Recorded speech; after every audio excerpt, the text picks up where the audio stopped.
So different like ransomware gangs and other like high profile threat actors are also starting to take sides based off this conflict. One of the larger names that we hear a lot, the Conti ransomware group, for instance, which we know is probably a state-sponsored actor, Russian.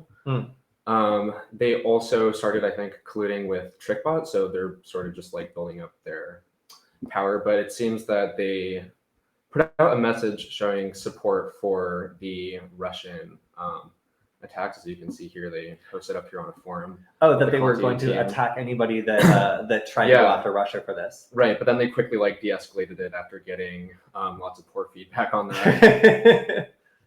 It's nice that they're sensitive to feedback on their forums. They are in the end just trying to please their users, I guess.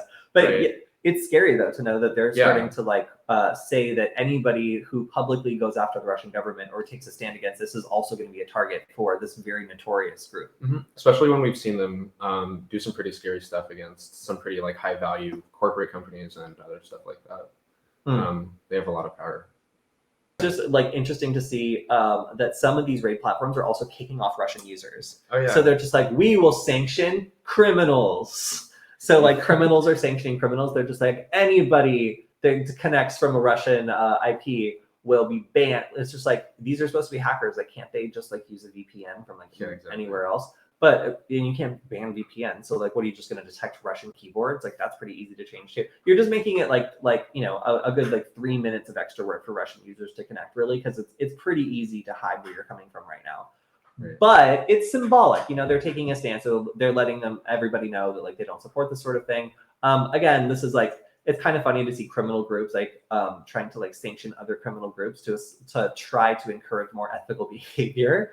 It's a weird time to have criminal gangs like sanctioning Russia in order to make a stance. But I mean, a lot, as somebody pointed out in the chat, and by the way, I have been reading the chat, and our good users in the chat give society 10 years. So, that's great. But somebody else was also pointing out that there's kind of an established policy of Russia allowing these gangs to continue to operate, provided they don't hit Russian targets.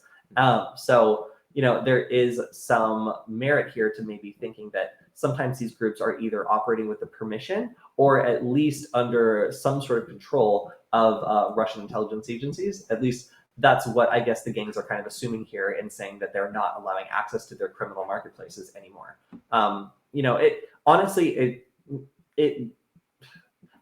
For what I just said, like you can just use a VPN or something or Tor to make it more difficult to detect you're coming from Russia. I don't know how they could be effective at this because like most hackers would just find a way to get in anyway. But theoretically anyway, denying the ability to buy data on, for example, Ukrainian targets right now might maybe make it slightly more difficult to conduct some of these cyber operations. Probably not though. I think you could just use Tor.